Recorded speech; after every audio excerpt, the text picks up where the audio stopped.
Hey, my friends, it's Matt. This is the 10-Minute Bible Hour podcast, and it is very nice to be back with you and current on the book of Matthew. As we're chipping away at that, we're in Matthew 26, and we are just coming off of the initiation of this sneaky, sly plot that Caiaphas and his other religious leader buddies are putting together to get Jesus arrested in a way that won't cause the city of Jerusalem to melt down on Passover week and have a big giant riot. People in Jerusalem, like they're really into the riots, and Rome was really leery about the riots. And their partners, the religious leadership, they were really wary about riots as well. And so they're playing it safe, but they're definitely backed into a corner, and they're going to have to make a move here. They can't let the Jesus thing just go unchecked. So the question that we are waiting to have answered is, how exactly are they going to make their move, and what is Jesus and Team Jesus going to do in response to that? But we're going to have to wait to find out how all of that plays out, because the next thing we get in Matthew 26 is this beautiful little interlude outside of Jerusalem, this calm in the midst of the storm. And that picks up in verse 6, and it goes like this. While Jesus was in Bethany, in the home of a man known as Simon the Leper, a woman came to him with an alabaster jar of very expensive perfume, which she poured on his head as he was reclining at the table. Okay, Bethany is a couple miles maybe outside of Jerusalem. I don't know. I've only been there once, and I got a little disoriented. That town, those streets of the old city is baffling. I am a go places and become oriented, like a homing pigeon kind of guy. That sort of map orientation thing is super important to me for some reason. And Jerusalem is one of the most scrambling places I've ever been for that. I know that there are probably plenty of landmarks to operate off of, and people who live there surely have it all nailed down, but I never felt like I totally had my bearings. That said, I do have a sense of where the Mount of Olives is in relationship to the old city of Jerusalem, and Bethany is somehow out in that neck of the woods. It's out in that direction. Bethany is the town that Jesus went to on his first day in Jerusalem. When he went into town, everybody's excited. He flips over the tables. The kids are like, whoa, Hosanna to the Son of David. And then the religious leaders are like, hey, Jesus, make him stop saying that. And Jesus is like, I'm probably going to let him keep saying it because, you know, the Bible, from the lips of children and infants, you've ordained praise. And then right after that, in Matthew 21, it says, and he left there and he went out to the city of Bethany and he spent the night out there. And so presumably Jesus is going back and forth to Bethany all the time. It's just he had connections there that we've talked about and that we'll talk about more. And so at this point, we're at the home of somebody named Simon the Leper. Now, here's what we know about Simon the Leper. Nothing. That's it. That's all we got. There's lots of Simons in the New Testament, but not this one. We credibly don't have anybody to connect him with here. I guess you could assume that Simon the Leper is no longer a leper at this point. Maybe that's just a bummer nickname he got, probably because of his, leprosy. But if you go back to Matthew chapter 8, like the very first thing that Jesus did coming off the Sermon on the Mount to demonstrate who he is and what his values were, is it's an unclean person, somebody with leprosy, came up to him and he knelt before him and he said, Lord, if you're willing, you can make me clean. And then Jesus reached out his hand and touched the man. He said, I am willing, be clean. And then the leprosy leaves the guy, and Jesus tells him to, go and do the ceremonial cleansing as commanded in what we would now call the Old Testament. Was that guy Simon the Leper?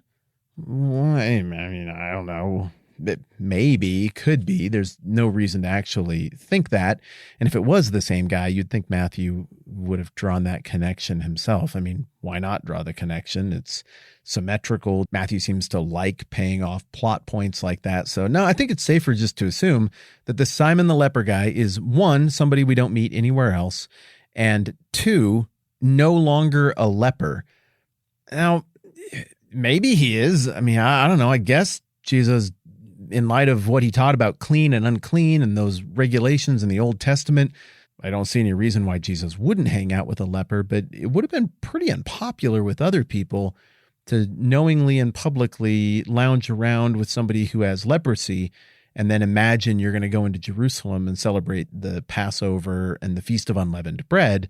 I mean, you would be unclean from having hung out with that leper. And that would irritate people because of how leprosy is contagious and you kind of don't want to get it.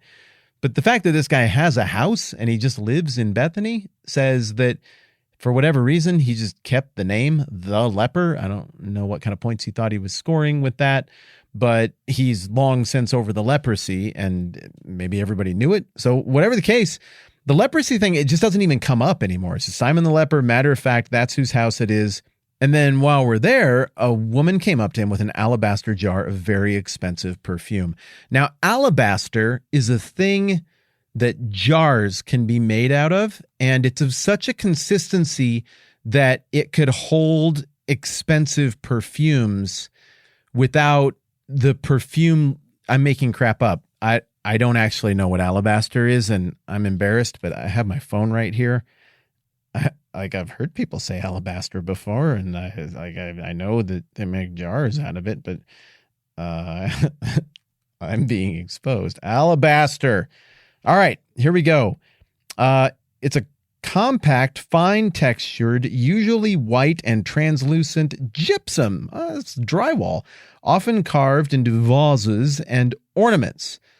Or a second definition, a hard calcite or aragonite that is translucent and sometimes banded. So it's like a stone, I guess. It's a stone that's like carvable. Huh, how about that?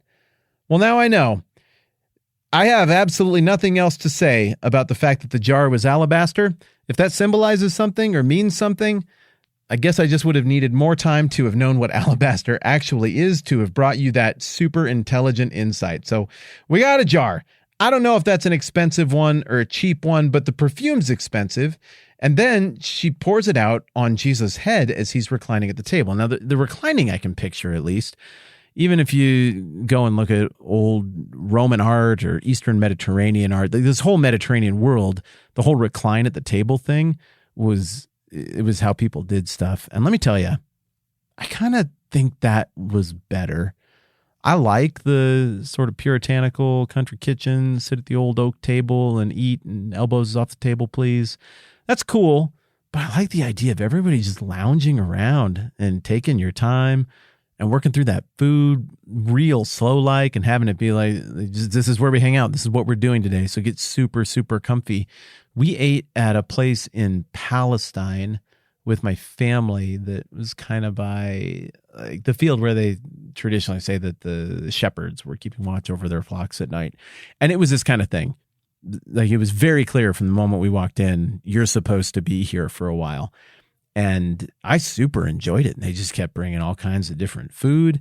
And that was one of the more expensive meals I've ever eaten in my entire life. But it was neat because it was more than a meal, and we got a long ways into the night. And even just, I mean, I was there with my family, so like I know them really well, my kids. But as the night wore on, the conversation changed. Like we had to pivot to all kinds of new places, and we couldn't just observe our surroundings and comment on the room or the food. We found ourselves reflecting on the whole event and everything we were doing and what we were going to do when we got home. And it gave me a bit more of an appreciation for what this ancient, classical, Mediterranean style of dining does to your brain and does socially. So I can imagine this scene a little bit as we are well into the meal and people are serving, and it looks at like at this point, if Jesus is reclining at the table, he is accepting being served by other people. I mean, we know that, you know, right here around this time, he's also serving other people. The Son of Man didn't come to be served, but to serve and to give his life as a ransom for many. He's washing people's feet. So, you know, this isn't a picture of a Jesus who's just above it all and like a prideful diner, but this would be completely appropriate for what would be expected of such a high profile guest who has done so much to serve the people there, like especially if he's at Simon the leper's house, because Simon the leper is like, hey, I used to have leprosy, but now I don't. So I get to have a house again and stuff. Like, you know, since you're in town, I'd be really honored if I could whip you up a meal and we could spend some time together.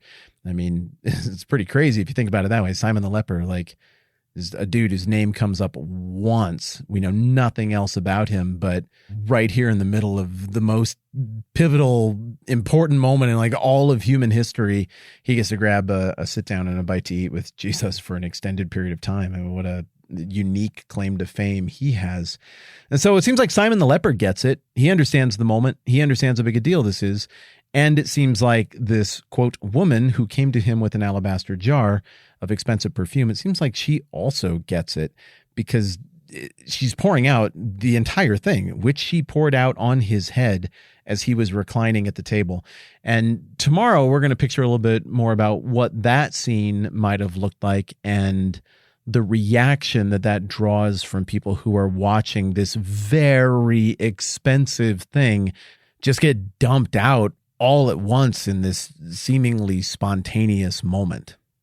I thought this was a good day, and also as a nice bonus, now at least me and maybe some of you also learned what alabaster is. See, that's a W. Thanks for hanging out with me. I'm Matt. This is the 10 Minute Bible Hour podcast. Let's do this again soon.